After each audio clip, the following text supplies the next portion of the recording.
Hi friend, इस video के माध्यम से हम एडुटोरिया द्वारा प्रकाशित बिहार दरोगा के प्रैक्टिस सेट 2 को कवर करेंगे, क्योंकि पिछले वीडियो के माध्यम से हमने प्रैक्टिस सेट 1 को काफ़ी अच्छे से कवर किया। यदि आपने प्रैक्टिस सेट 1 को नहीं देखा है तो डिस्क्रिप्शन बॉक्स में हमने लिंक दे रखा है, आप जाकर के उसे देख सकते हैं। दोस्तों, यह एडुटोरिया द्वारा प्रकाशित किया गया वॉल्यूम 2 है, क्योंकि वॉल्यूम 1 पहले ही प्रकाशित किया जा चुका है। इसमें टोटल 15 मॉडल सेट दिया गया है। मॉडल सेट 1 को तो हमने कंप्लीट कर चुका है। आइए हम मॉडल सेट 2 को काफ़ी अच्छे से कवर करते हैं। दोस्तों, परीक्षा में आपको टोटल 2 घंटे का समय दिया जाएगा। इसमें टोटल 100 प्रश्न आपको दिए जाएंगे। एक प्रश्न आपके 2 मार्क्स के होंगे। टोटल 200 मार्क्स के प्रश्न पूछे जाएंगे। तो आइए दोस्तों, बिना वक्त जाए किए अपने प्रश्न नंबर 1 से स्टार्ट करते हैं और प्रश्न नंबर 100 तक कवर करते हैं। तो दोस्तों, हमारा पहला प्रश्न क्या कह रहा है? हमारा पहला प्रश्न कह रहा है कि भारतीय संविधान निम्न में से किसके शोषण के विरुद्ध अधिकार स्वीकृत करता है? तो हमारा उत्तर होगा यहाँ पे ऑप्शन नंबर सी 1, 2, 3। बच्चों के लिए, स्त्रियों के लिए, जनजातियों के लिए। प्रश्न एक बार फिर से पढ़ते हैं हम। भारतीय संविधान निम्नलिखित में से किसके शोषण के विरुद्ध अधिकार स्वीकृत करता है? तो हमारा उत्तर होगा ऑप्शन नंबर सी 1, 2, 3। बच्चों के लिए, स्त्रियों के लिए, जनजातियों के लिए। आइए हम प्रश्न नंबर 2 को देखते हैं। भारत में अवशिष्ट शक्तियाँ निहित है। तो भारत में अवशिष्ट शक्तियाँ निहित है। ऑप्शन नंबर ए करेक्ट होगा, केंद्र सरकार में। ठीक है, जब कानून का कोई मुद्दा केंद्र सरकार और राज्य सरकार के बीच टकराता है तो इसमें मान्य केंद्र सरकार का ही होता है। तो यहाँ पे ऑप्शन करेक्ट ए होगा। ठीक है, केंद्र सरकार में। तो आइए हम प्रश्न नंबर 3 को देखते हैं। निम्नलिखित में से कौन सा विषय संघ सूची के अंतर्गत आता है? निम्नलिखित में से कौन सा विषय संघ सूची के अंतर्गत आता है? तो ऑप्शन नंबर ए बीमा करेक्ट होगा। यह संघ सूची के अंतर्गत आता है। यहाँ पे ऑप्शन बी और सी जो है वह समवर्ती सूची के अंतर्गत आता है। ठीक है, आइए दोस्तों अपने प्रश्न नंबर 4 को हम देखते हैं। प्रश्न नंबर 4 का रहा है कि निम्नलिखित में से कौन सा प्रशासन विधायी नियंत्रण के अंतर्गत नहीं आता है? तो ऑप्शन नंबर यहाँ पे हमारा होगा बी एकदम करेक्ट। शून्यकाल यह विधायी नियंत्रण के अंतर्गत नहीं आता है। ठीक है, क्योंकि शून्यकाल यह मीडिया द्वारा दिया गया शब्द है। शून्यकाल क्या होता है? तो संसद का जब सदन चलता है तो प्रश्नकाल के बाद के 1 घंटे को हम शून्यकाल कहते हैं। ठीक है, आइए हम प्रश्न नंबर 5 को देखते हैं। किस समिति ने राज्यसभा का प्रतिनिधित्व नहीं किया? किस समिति में राज्यसभा का प्रतिनिधित्व नहीं होता है? तो यहाँ पे हमारा उत्तर होगा ऑप्शन नंबर ए प्राक्कलन समिति में। दोस्तों, प्राक्कलन समिति में टोटल मेंबर 30 होते हैं और लोक लेखा समिति में टोटल मेंबर 22 होते हैं। ठीक है, आइए हम प्रश्न नंबर 6 को देखते हैं। दिए गए विकल्पों में कौन सा उत्तर सही है? दिए गए विकल्पों में कौन सा उत्तर सही है? तो यहाँ पे हमारा उत्तर डी बिल्कुल सही है। यहाँ पे सभी ऑप्शन करेक्ट है। सर्वोच्च न्यायालय मूल क्षेत्राधिकार रखता है। सर्वोच्च न्यायालय मूल एवं अपीलीय क्षेत्राधिकार रखता है। यह केवल परामर्श संबंधित क्षेत्राधिकार रखता है। यह तीनों करेक्ट है। ठीक है, आइए दोस्तों अपने प्रश्न नंबर 7 को देखते हैं। निम्नलिखित पर विचार कीजिए एवं नीचे दिए गए कूट का प्रयोग करते हुए सही उत्तर का चयन कीजिए। ठीक है, तो आइए दोस्तों अपने देखते हैं। यहाँ पे ऑप्शन के अकॉर्डिंग होगा, आपको सही उत्तर होगा option number 1, option number 3, option number 4। ये एकदम करेक्ट होगा, लेकिन ऑप्शन नंबर यहाँ पे 2 बिल्कुल गलत होगा। तो आइए हम एक बार प्रश्न को पढ़ लेते हैं। राज्यपाल अपना पद ग्रहण करने से पहले शपथ लेगा या प्रतिज्ञान करेगा? एकदम करेक्ट है। ठीक है, 3 क्या कर रहा है? राज्यपाल उच्च न्यायालय के मुख्य न्यायमूर्ति या उनकी अनुपस्थिति में श्रेष्ठतम न्यायाधीश के समक्ष शपथ या प्रतिज्ञान करेगा? बिल्कुल करेक्ट है। शपथ या प्रतिज्ञान की प्रक्रिया भारतीय संविधान के अनुच्छेद 159 में दी गई है। यह बिल्कुल करेक्ट है। 1, 3 और 4। ठीक है, आइए हम आगे की ओर बढ़ते हैं और अपने अगले प्रश्न को देखते हैं। ठीक है, हमारा प्रश्न नंबर 8 कह रहा है कि वर्ष 2003 में कौन सी भाषा 8वीं सूची में जोड़ी गई थी? वर्ष 2003 में कौन सी भाषा 8वीं सूची में जोड़ी गई थी? तो यहाँ पे हमारा उत्तर होगा ऑप्शन नंबर ए संथाली भाषा। दोस्तों, 92वां संविधान संशोधन 2003 के तहत तहत संथाली, मैथिली, बोडो, डोगरी को जोड़ा गया था। ठीक है, ये 4 भाषा को जोड़ा गया था। और यहाँ पे सिंधी को 61वें संविधान संशोधन यहाँ पे सिंधी को 21वां संविधान संशोधन 1967 के तहत जोड़ा गया था। और यहाँ पे कोंकणी और मणिपुरी को जोड़ा गया था 71वां संविधान संशोधन 1991 के तहत। ठीक है, तो दोस्तों आइए हम अगले प्रश्न को देखते हैं। प्रश्न नंबर 9 क्या कह रहा है कि भारत के प्रत्येक नागरिक का कर्तव्य होगा कि प्राकृतिक पर्यावरण का संरक्षण एवं उसका संवर्धन करे। यह किस अनुच्छेद में वर्णित है? ठीक है, तो यह अनुच्छेद ऑप्शन नंबर सी करेक्ट होगा, 51A में वर्णित है। अनुच्छेद 51A में वर्णित है। अनुच्छेद 51A क्या बताता है? तो मौलिक कर्तव्य को बताता है। मौलिक कर्तव्य यह किस देश के संविधान से लिया गया है? तो यह रसिया के संविधान से लिया गया। मौलिक कर्तव्य का संविधान में वर्णन कहाँ पे किया गया? तो मौलिक कर्तव्य का संविधान में वर्णन संविधान के भाग 4A में किया गया। ठीक है, आइए हम प्रश्न 10 को देखते हैं। भारत में नियंत्रण एवं महालेखा परीक्षक का सृजन किया गया है। भारत में नियंत्रण एवं महालेखा परीक्षक का सृजन किया गया है किस अधिनियम के अनुसार? तो ऑप्शन यहाँ पे करेक्ट बी होगा, भारत शासन अधिनियम 1919 के द्वारा किया गया। दोस्तों वर्तमान में कौन है भारत के नियंत्रण एवं महालेखा परीक्षक? तो गिरीश चंद्र मुर्मू जी है। ठीक है, तो यह इनका वर्णन किस आर्टिकल में किया गया? तो आर्टिकल 148 में वर्णन किया गया नियंत्रण एवं महालेखा परीक्षक का। इसको अंग्रेजी में कैग कहते हैं, कंप्यूटर जनरल ऑडिटर। ठीक है, आइए दोस्तों हम प्रश्न नंबर 11 को देखते हैं। प्रोजेक्ट टाइगर की शुरुआत कब हुई थी? प्रोजेक्ट टाइगर की शुरुआत हुई थी मार्च 1973 ईस्वी में। ठीक है, प्रोजेक्ट टाइगर की शुरुआत कब हुई थी? तो मार्च 1973 ईस्वी में प्रोजेक्ट टाइगर की शुरुआत हुई थी। ठीक है, आइए हम प्रश्न नंबर 12 को देखते हैं। जीव मंडल आरक्षित परिशिक्षण क्षेत्र है। जीव मंडल आरक्षित परिरक्षण क्षेत्र है, तो ऑप्शन ए करेक्ट होगा, आनुवांशिक विभिन्नता के। ठीक है, ऑप्शन ए करेक्ट होगा, आनुवांशिक विभिन्नता के। आइए हम प्रश्न नंबर 13 को देखते हैं। निम्नलिखित में से कौन सा एक भारत के राष्ट्रीय जलवायु परिवर्तन कार्य योजना के मिशन में शामिल नहीं है? ठीक है, प्रश्न नंबर 13 क्या कह रहा है कि निम्न में से कौन सा एक भारत के राष्ट्रीय जलवायु परिवर्तन कार्य योजना के मिशन में शामिल नहीं है? तो यहाँ पे हमारा उत्तर होगा ऑप्शन नंबर डी, अपशिष्ट से ऊर्जा परिवर्तन। ठीक है, आइए दोस्तों अपने अगले प्रश्न को देखते हैं। अगला प्रश्न है हमारा 14। टुमारोज बायोडाइवर्सिटी पुस्तक के लेखक कौन है? टुमारोज बायोडाइवर्सिटी पुस्तक के लेखक कौन है? तो ऑप्शन नंबर सी करेक्ट होगा, वंदना शिवा। ठीक है, आइए प्रश्न नंबर 15 को देखते हैं। निम्नलिखित में से कौन सा प्राथमिक उपभोक्ता के उदाहरण है? निम्नलिखित में से कौन सा प्राथमिक उपभोक्ता के उदाहरण है? तो यहाँ पे हमारा उत्तर होगा ऑप्शन नंबर बी करेक्ट होगा, हिरन है। ठीक है, आइए हम अगले प्रश्न 16वें प्रश्न को देखते हैं। 16वां प्रश्न मेरा कह रहा है कि अप्रैल 2023 में निर्वाचन आयोग द्वारा की गई घोषणा के अनुसार वर्तमान में राष्ट्रीय पार्टी की संख्या कितनी है? तो प्रश्न नंबर 16 क्या कर रहा है कि अप्रैल 2023 में निर्वाचन आयोग द्वारा की गई घोषणा के अनुसार वर्तमान में राष्ट्रीय पार्टी की संख्या कितनी है? तो ऑप्शन नंबर बी करेक्ट है, 6 पार्टियों की संख्या है।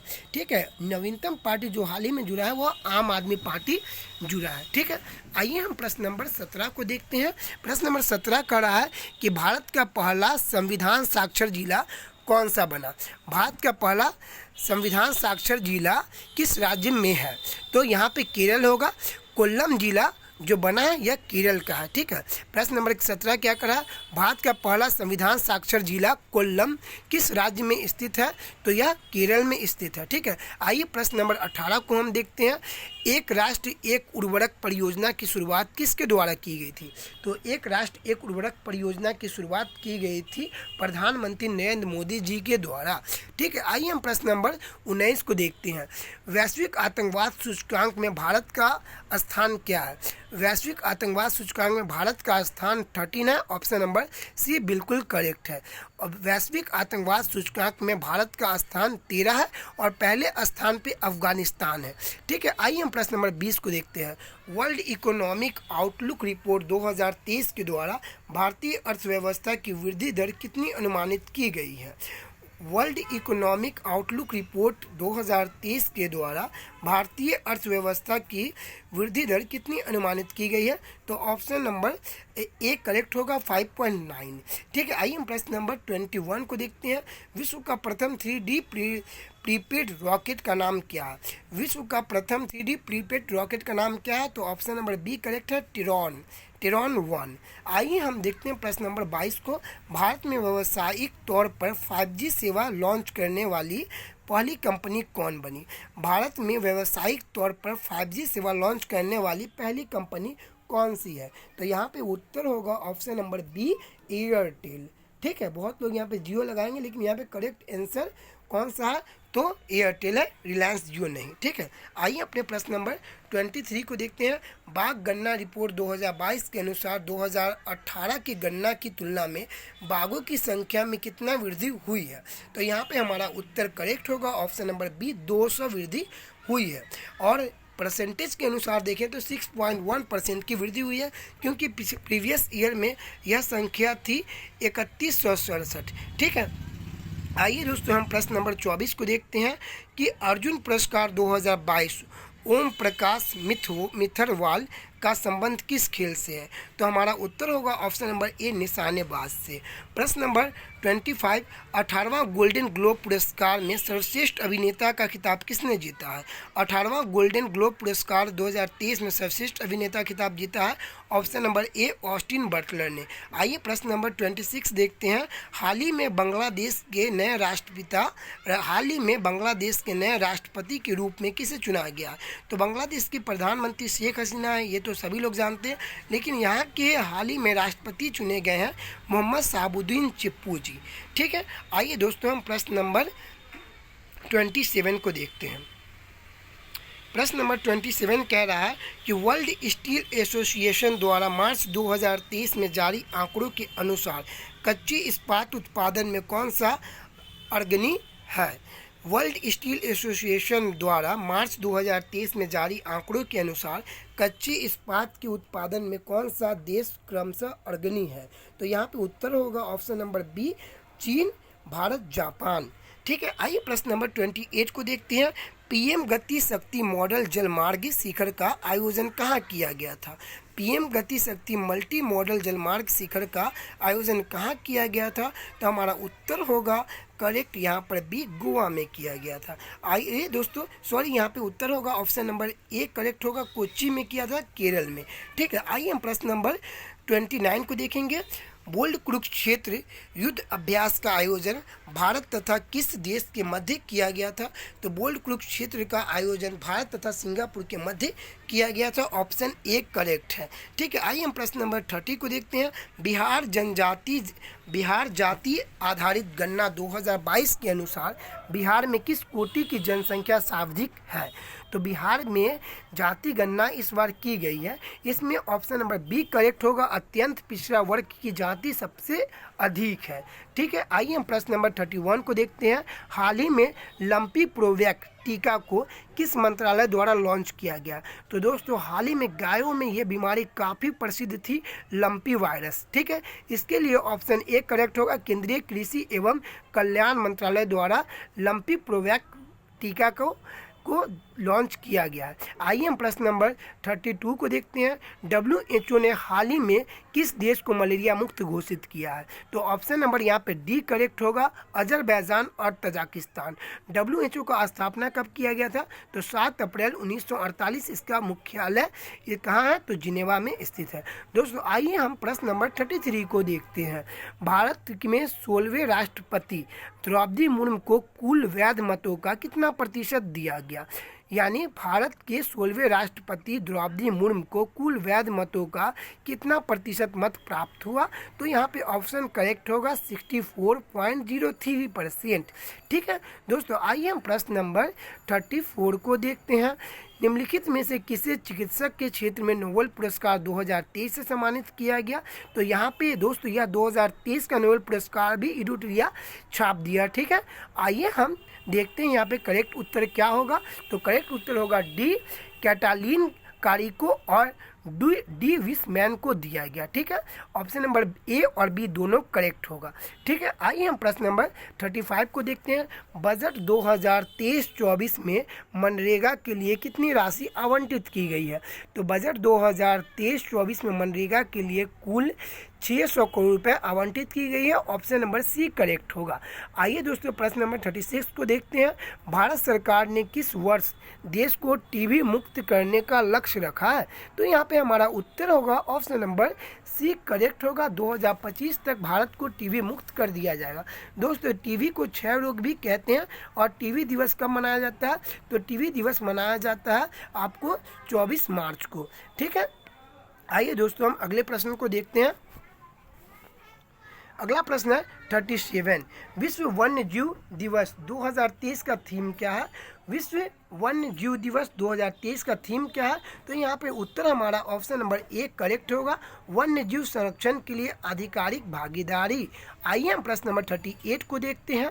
ऑपरेशन गंगा के लेखक कौन है? दोस्तों आपने सुना होगा ऑपरेशन गंगा। अब ये ऑपरेशन गंगा अभियान चलाया गया था एक, ठीक है, और यह ऑपरेशन गंगा पुस्तक है। तो यह पुस्तक किसके द्वारा लिखा गया था? तो यह पुस्तक लिखा गया था ऑप्शन नंबर बी करेक्ट है यहाँ पे, तरुण पिथोड़े के द्वारा। आइए दोस्तों हम प्रश्न नंबर 39 को देखते हैं। बीबीसी द्वारा आयोजित महिला प्रीमियम लीग 2023 का खिताब मुंबई इंडियंस ने किसे हरा करके जीता? तो ऑप्शन नंबर ए करेक्ट होगा, दिल्ली कैपिटल को हरा करके जीता। आइए दोस्तों प्रश्न नंबर 40 को देखते हैं। विश्व बैडमिंटन चैंपियनशिप 2026 का आयोजन कहाँ किया जाएगा? विश्व बैडमिंटन चैंपियनशिप 2026 का आयोजन निम्नलिखित में से कहाँ किया जाएगा? तो ऑप्शन ए चीन में किया जाएगा, जापान में किया जाएगा या मलेशिया में किया जाएगा? दोस्तों इसमें से कोई नहीं, आंसर यहाँ पे उत्तर होगा इनमें से कोई नहीं, क्योंकि विश्व बैडमिंटन चैंपियनशिप 2026 का आयोजन हमारे भारत में किया जाएगा। ठीक है, आइए दोस्तों हम 41 को देखते हैं। क्षेत्रीय ग्रामीण बैंक की स्थापना कब की गई थी? क्षेत्रीय ग्रामीण बैंक की स्थापना गांधी जयंती के दिन की गई थी, 2 अक्टूबर 1975 ईस्वी को की गई थी। ठीक है, आइए हम प्रश्न नंबर 42 को देखेंगे।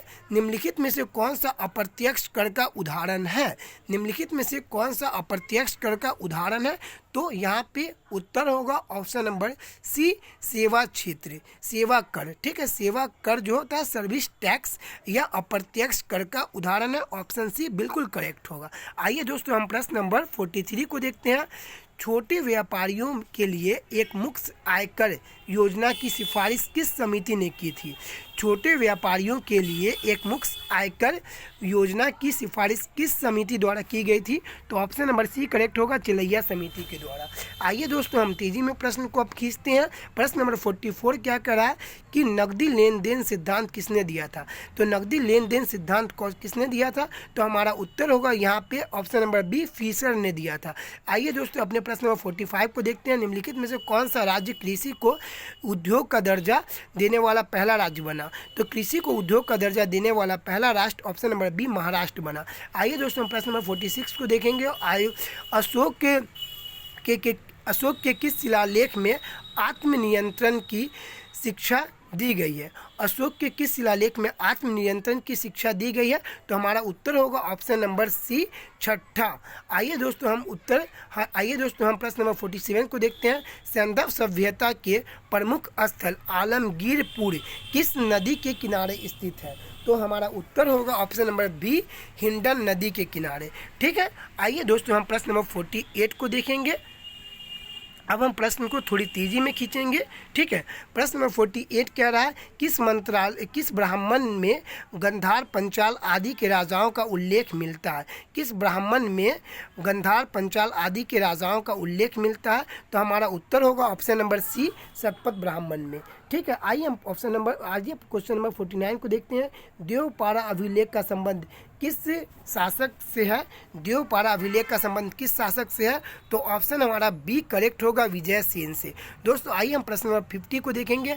अलाउद्दीन खिलजी के समय भू राजस्व की दर उपज का कितना भाग था? तो दोस्तों अलाउद्दीन खिलजी के समय 50% कर लिया जाता था। आप हमेशा ध्यान रखेंगे, यानी 1/2 लिया जाता था। ऑप्शन ए करेक्ट होगा। ठीक है, आइए दोस्तों हम प्रश्न नंबर 51 को देखते हैं। किसने वेद मार्ग पाठक की उपाधि धारण की थी? तो ऑप्शन नंबर ए करेक्ट होगा, बुक्का प्रथम ने। ठीक है, बुक्का प्रथम। हरियर और बुक्का यह किस वंश के संस्थापक है? तो यह विजयनगर साम्राज्य के संस्थापक है, हरियर और बुक्का। विजयनगर का पीरियड कब था, यानी कब स्टार्ट हुआ था विजयनगर साम्राज्य? तो 1336 ईस्वी में प्रारंभ हुआ था। ठीक है, आइए दोस्तों हम प्रश्न नंबर 52 को देखते हैं। औरंगजेब द्वारा जजिया कर को पुनः किस वर्ष लागू किया गया था? औरंगजेब द्वारा जजिया कर को पुनः लागू किया गया था, ऑप्शन नंबर डी करेक्ट है, 1679 ईस्वी में। आइए दोस्तों हम प्रश्न नंबर 53 को देखेंगे। बंगाल में द्वैध शासन व्यवस्था की स्थापना किसके द्वारा की गई थी? तो बंगाल में द्वैध शासन की शुरुआत की गई थी रॉबर्ट क्लाइव द्वारा, और इसे हटाया था कौन? तो वारेन हेस्टिंग द्वारा इसे समाप्त किया गया था द्वैध शासन को। ठीक है, आइए दोस्तों हम प्रश्न नंबर 54 को देखेंगे। सहायक संधि को स्वीकार करने वाले राज्यों का क्रम बताइए। सहायक संधि को स्वीकार करने वाले राज्यों का क्रम बताइए। तो ऑप्शन ए करेक्ट है, हैदराबाद, मैसूर, फिर तंजौर। सबसे पहले हैदराबाद स्वीकार किया था, फिर मैसूर स्वीकार किया था, फिर तंजौर स्वीकार किया था। आइए हम प्रश्न नंबर 55 को देखते हैं। पहाया विद्रोह का संबंध किस राज्य से है? पहाया विद्रोह का संबंध किस राज्य से है? तो ऑप्शन ए करेक्ट है, बिहार और झारखंड से। आइए प्रश्न नंबर 56 को देखेंगे।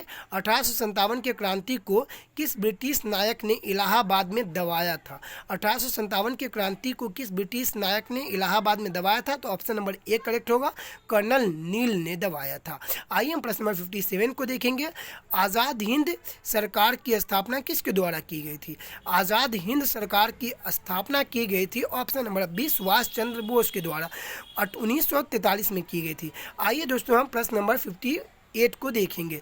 निम्नलिखित में से कौन सी पुस्तक महात्मा गांधी द्वारा नहीं लिखी गई थी? तो यंग इंडिया महात्मा गांधी द्वारा लिखा गया था, हरिजन महात्मा गांधी द्वारा लिखा गया था, हिंद स्वराज महात्मा गांधी द्वारा लिखा गया था। लेकिन यहाँ पे ऑप्शन नंबर सी, मेरी कहानी या जवाहरलाल नेहरू द्वारा लिखा गया था। आइए दोस्तों हम प्रश्न नंबर 59 को देखेंगे।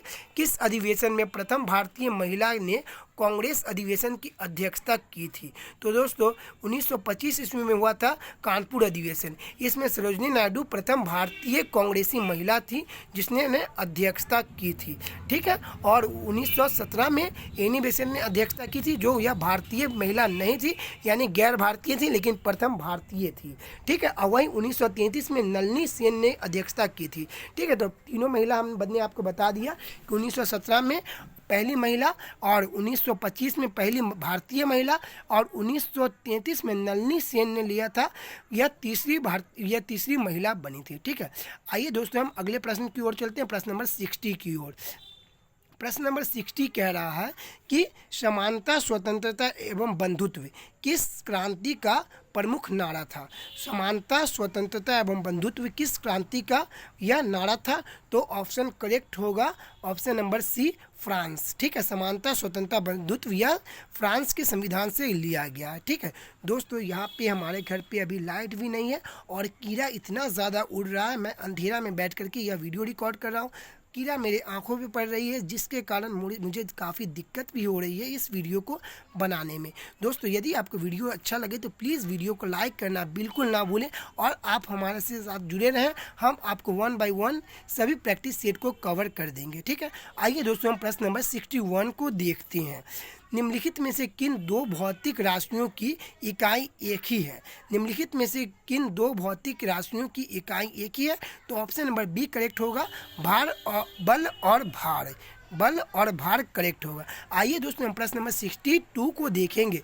एनीमोमीटर उपकरण का प्रयोग किसे मापने के लिए किया जाता है? एनीमोमीटर उपकरण का प्रयोग किसे मापने के लिए किया जाता है?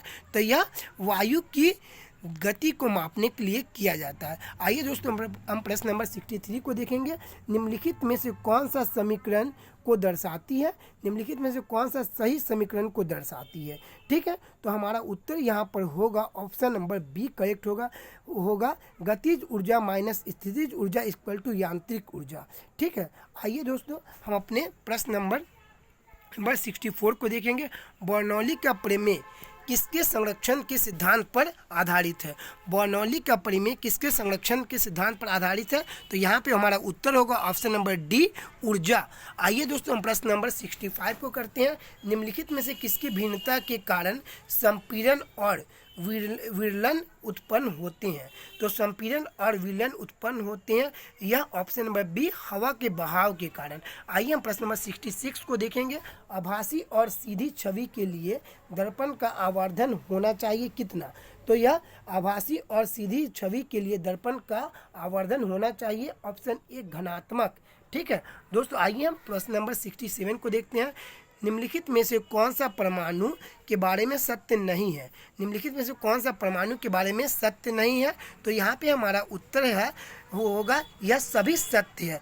दो तत्वों के परमाणु समान होते हैं, बिल्कुल करेक्ट है। परमाणु का आकार बहुत छोटा है, यह भी बिल्कुल सही है।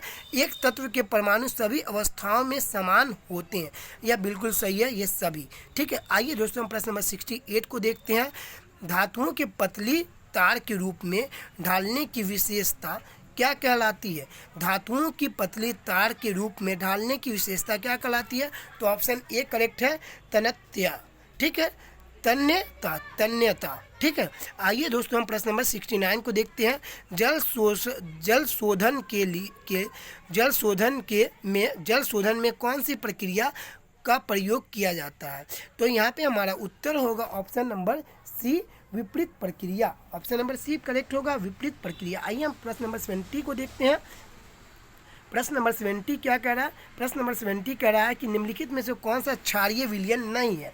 निम्नलिखित में से कौन सा क्षारीय विलयन नहीं है? तो हमारा उत्तर होगा option number D, aluminium hydroxide यह क्षारीय विलयन नहीं है। आइए हम प्रश्न नंबर 71 को देखते हैं। निम्नलिखित में से कौन सा नीले लिटमस पत्र को लाल कर देता है? निम्नलिखित में से कौन सा नीले लिटमस पत्र को लाल कर देता है? तो यह अम्ल करता है। तो ऑप्शन यहाँ पे क्या होगा? ऑप्शन नंबर डी होगा, सिरका। ठीक है, आइए हम प्रश्न नंबर 72 को देखते हैं। तत्वों FCl, Br, I और At समानता किस नाम से जाना जाता है? तो हमारा उत्तर होगा ऑप्शन नंबर ए, हैलोजन। ठीक है, फ्लोरीन, क्लोरीन, ब्रोमियम इत्यादि ये सब किस नाम से जाना जाता है? तो ये सब हैलोजन के नाम से जाना जाता है। आइए दोस्तों हम प्रश्न नंबर 73 को देखते हैं। अमोनिया का व्यावसायिक निर्माण किस प्रक्रिया से होता है? तो यह होता है ऑप्शन नंबर यहाँ पे हमारा करेक्ट होगा ऑप्शन नंबर सी, हैबर प्रक्रिया के द्वारा। ठीक है, आइए दोस्तों हम प्रश्न नंबर 74 को देखते हैं। माइक्रोलॉजी का अध्ययन निम्नलिखित में से किससे संबंधित है? माइक्रोलॉजी का अध्ययन निम्नलिखित में से किससे संबंधित है? तो ऑप्शन नंबर सी करेक्ट होगा, कवक से संबंधित है। ठीक है, आइए दोस्तों हम प्रश्न नंबर 75 को देखते हैं। निम्नलिखित में से कौन सा एक कोशिका में अधिक मात्रा में पाया जाने वाला अणु है? तो यहाँ पर हमारा उत्तर होगा ऑप्शन नंबर डी करेक्ट होगा, जल। निम्नलिखित में से कौन सा एक कोशिका में अधिक मात्रा में पाया जाने वाला अणु है? तो हमारा उत्तर होगा जल। दोस्तों, यदि आपका सारा विषय एकदम परफेक्ट, एकदम करेक्ट है और थोड़ा सा साइंस में दिक्कत होती है तो आप साइंस को थोड़ा ज़्यादा महत्व दें, क्योंकि साइंस आपके स्कोर को बूस्ट अप करेगा। ठीक है, और हिस्ट्री को तो एकदम बिल्कुल भी ना छोड़ें। ठीक है, आइए दोस्तों अपने प्रश्न नंबर 76 को देखेंगे।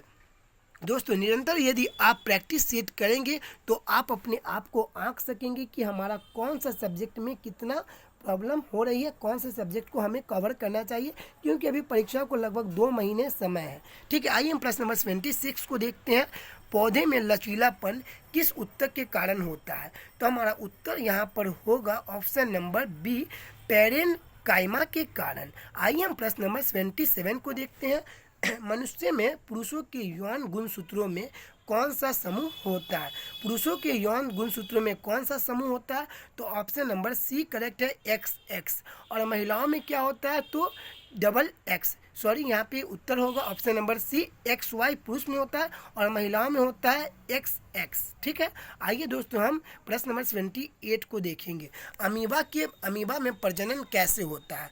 तो अमीबा में प्रजनन होता है ऑप्शन नंबर यहाँ पे हमारा करेक्ट होगा बी, द्विखंडन द्वारा। अमीबा में प्रजनन कैसे होता है? तो ऑप्शन नंबर बी, द्विखंडन द्वारा होता है। आइए हम प्रश्न नंबर 79 को देखते हैं। निम्नलिखित में से कौन सा परिसंचरण तंत्र का अंग नहीं है?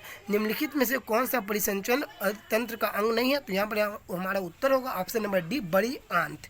आइए हम प्रश्न नंबर 80 को देखते हैं। निम्नलिखित में से किस पौधे को जड़, तना और पत्तियों में विभेदित नहीं किया जा सकता।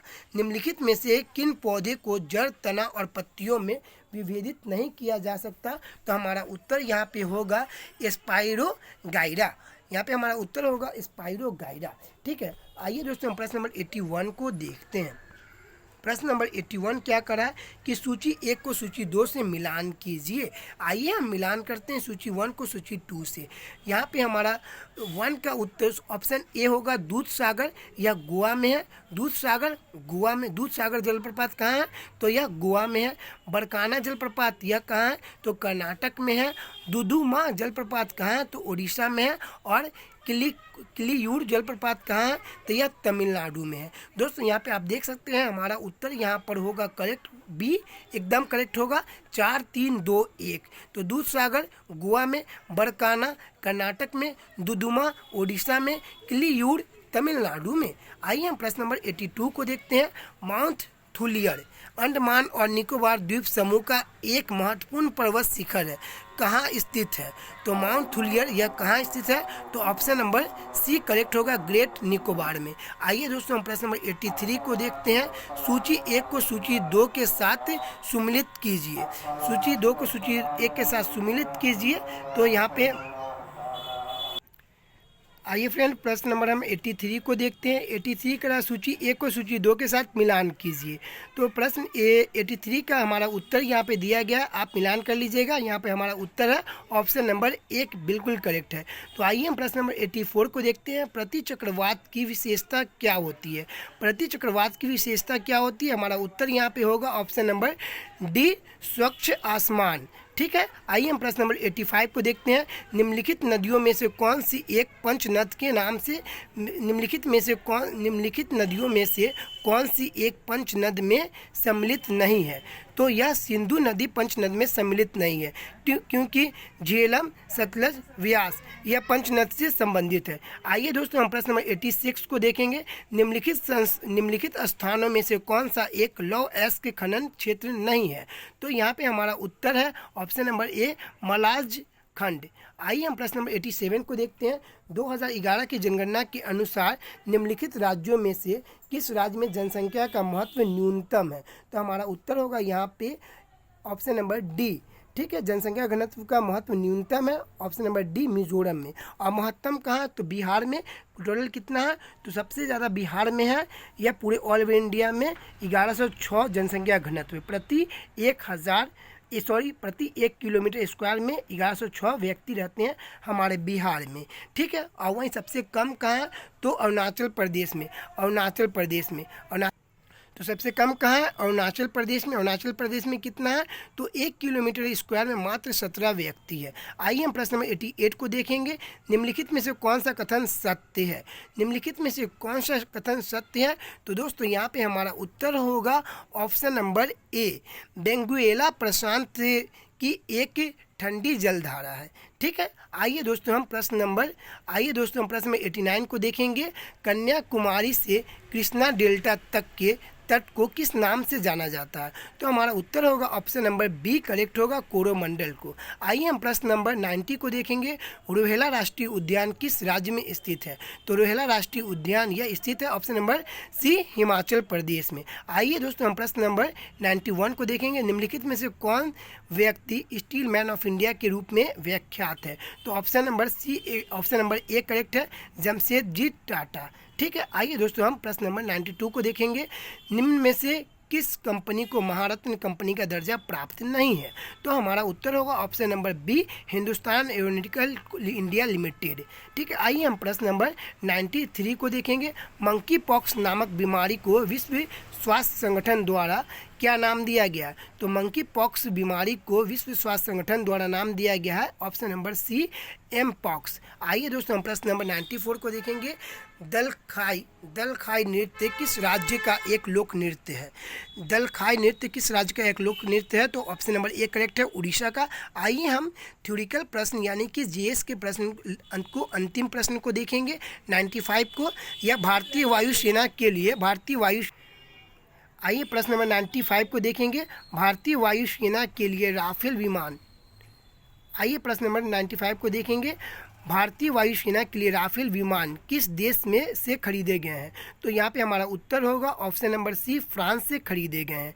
ठीक है, आइए दोस्तों अब हमारा ये प्रश्न बिल्कुल समाप्त हो चुका है। अब केवल मैथ्स के प्रश्न बचे हुए हैं, 5 प्रश्न। दोस्तों मैथ्स के प्रश्न हम सॉल्व नहीं करवाएंगे, ठीक है, यह आप खुद से कर सकते हैं।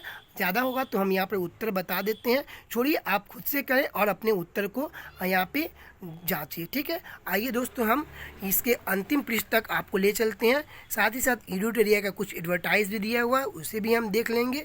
दोस्तों यह एडुटोरिया का पुस्तक काफ़ी महत्वपूर्ण पुस्तक है, जो 5000 प्लस बहुविकल्पीय प्रश्न के दिए गए हैं। दोस्तों आपको वीडियो देखने के लिए काफ़ी शुक्रिया। दोस्तों यदि वीडियो अच्छा लगा हो तो प्लीज़ वीडियो को लाइक करें और चैनल को सब्सक्राइब करना बिल्कुल भी ना भूलें। Thank you friend watching this video.